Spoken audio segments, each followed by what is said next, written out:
당신이 아무리 밤을 새워 공부하고 차트를 뚫어져라 쳐다봐도 계좌가 제자리 걸음인 진짜 이유를 아십니까가 통계물리학은 아주 냉정하게 말합니다. 당신의 재능이나 노력은 성공의 결정적인 요인이 아닙니다. 사각형 박스 안에 1000명을 집어넣고 똑같은 자본을 준 뒤 무작위로 움직이게 한 실험이 있습니다. 운 좋게 초록색 점을 만나면 재산이 2배가 되고 빨간 점을 만나면 반토막이 나죠. 결과는 충격적이었습니다. 가장 큰 부자가 된 사람은 가장 똑똑한 사람이 아니라 단지 운 좋게 초록색 점을 연속으로 밟은 평범한 사람이었습니다. 이 잔인한 확률의 게임이 가장 극단적으로 벌어지는 곳이 바로 우리가 투자하는 QLD와 TQQQ의 세계입니다. 우리가 나스닥 100 지수를 2배로 추종하는 QLD나 3배로 추종하는 TQQQ를 선택한 순간 우리는 이 물리학적 시뮬레이션의 속도를 수배로 끌어올린 엔진에 올라탄 겁니다. 레버리지는 초록색 점을 만났을 때 불을 폭발시키지만 빨간 점을 만나면 당신을 시장에서 완전히 퇴출시킬 만큼 파괴적입니다. 그런데 대부분의 투자자는 여기서 치명적인 실수를 합니다. 본인의 재능으로 빨간 점을 피할 수 있다고 믿는 오만입니다. 물리학적으로 빨간 점, 즉 하락장은 무작위로 발생하며 피할 수 있는 영역이 아닙니다. 우리가 할 수 있는 유일하고 구체적인 전략은 빨간 점을 맞았을 때 죽지 않고 다음 초록색 점을 만날 확률적 기회를 물리적으로 확보하는 것뿐입니다. 단순히 주가가 빠지면 산다는 추상적인 개념에서 벗어나야 합니다. 물리적인 생존을 위해 당신이 지금 당장 실행해야 할 구체적인 비중 조절과 분할 매수 수치를 제시하겠습니다. 우선 당신의 전체 투자 자금 중 최소 30%는 반드시 현금이나 단기 채권으로 보유해야 합니다. 이것은 단순한 예비비가 아니라 하락장이라는 빨간 점이 나타났을 때 당신의 재능을 확률로 치환해줄 물리적인 탄약입니다. TQQQ를 기준으로 전고점 대비 하락폭, 즉 MDD가 20%에 도달했을 때 보유 현금의 10%를 투입하십시오. 30% 하락하면 현금의 20%를 50% 이상 폭락하면 남은 현금의 절반을 기계적으로 밀어 넣어야 합니다. 이것은 감정의 영역이 아니라 확률의 노출 횟수를 늘리는 물리적 행위입니다. 왜 이렇게까지 구체적인 수치에 집착해야 할까요? 물리학 시뮬레이션에서 파산한 천재들의 공통점은 한 번에 큰 빨간 점의 모든 자원을 잃고 다음 기회를 얻지 못했다는 겁니다. TQQQ 같은 고변동성 상품은 하락장에서의 회복, 탄력성이 일반 종목보다 훨씬 더 많은 에너지를 필요로 합니다. 당신이 마이너스 50%를 맞으면 원금을 찾기 위해 100%의 수익이 필요하지만 마이너스 80%를 맞으면 400%의 수익이 필요합니다. 이 수치적 격차를 극복하는 유일한 방법은 하락의 구간마다 정해진 비중의 현금을 투입해 평단가를 물리적으로 낮추고 보유 수량을 극대화하여 반등이라는 초록색 점이 왔을 때 그 에너지를 온전히 흡수하는 것입니다. 더 깊게 들어가 보겠습니다. 물리학에서 말하는 역함수 법칙의 핵심은 상위 1%가 전체 부의 80% 이상을 가져간다는 겁니다. 그런데 그 1%에 들어가는 방법은 예측이 아니라 노출입니다. 나스닥이라는 거대한 엔진은 지난 100년간 수많은 전쟁과 전염병, 그리고 경제위기라는 빨간 점을 통과해왔습니다. 하지만 그 모든 소음을 뚫고 결국 우상행했습니다. 이것은 개별 기업의 생존 문제가 아니라 인류 문명의 진보라는 시스템의 관성입니다. QLD와 TQQQ는 이 시스템의 관성에 레버리지라는 가속도를 붙인 겁니다. 당신이 해야 할 일은 이 가속도가 당신을 튕겨내지 않도록 안전벨트를 매는 것, 즉 현금 비중을 유지하며 하락장에서 물리적으로 생존하는 것입니다.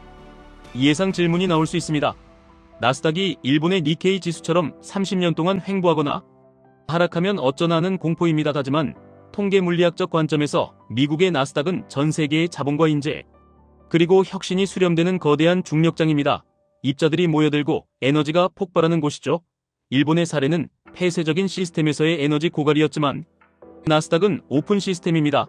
새로운 초록색 점이 끊임없이 생성되는 구조라는 뜻입니다. 따라서 우리는 단기적인 변동성이라는 빨간 점에 매몰될 것이 아니라 시스템의 확장성에 베팅해야 합니다. 고점에서 물리는 것을 두려워하지 마십시오. 고점은 시스템이 에너지를 분출한 흔적일 뿐이며 분할 매수라는 구체적 대응이 있다면 그것은 오히려 수익을 극대화할 수 있는 준비 과정이 됩니다.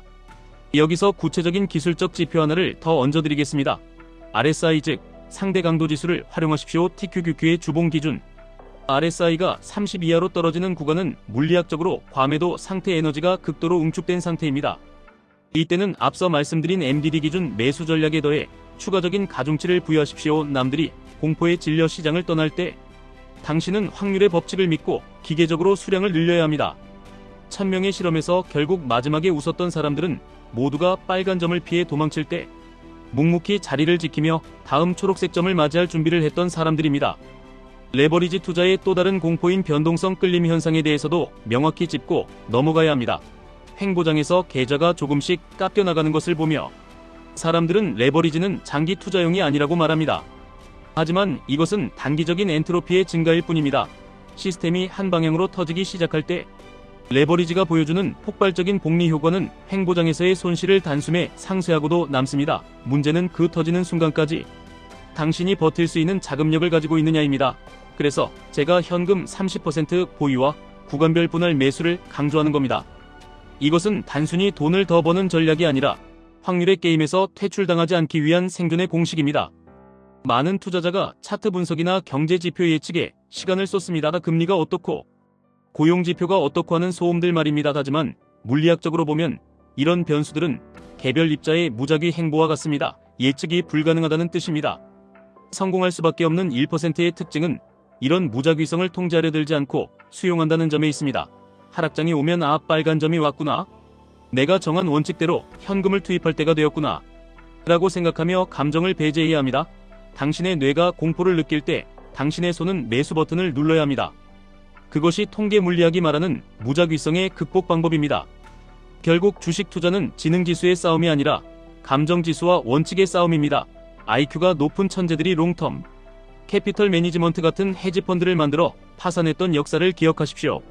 그들은 본인들의 재능이 운을 이길 수 있다고 믿었습니다. 하지만 물리학은 증명합니다. 운, 즉 외부의 무작위 요인이 당신의 내재적 요인보다 훨씬 더 강력합니다. 우리는 이 운을 통제할 수 없으므로 운이 우리 편에 섰을 때 수익을 극대화할 수 있는 레버리지를 들고 운이 우리를 공격할 때 버틸 수 있는 현금 방패를 들어야 합니다.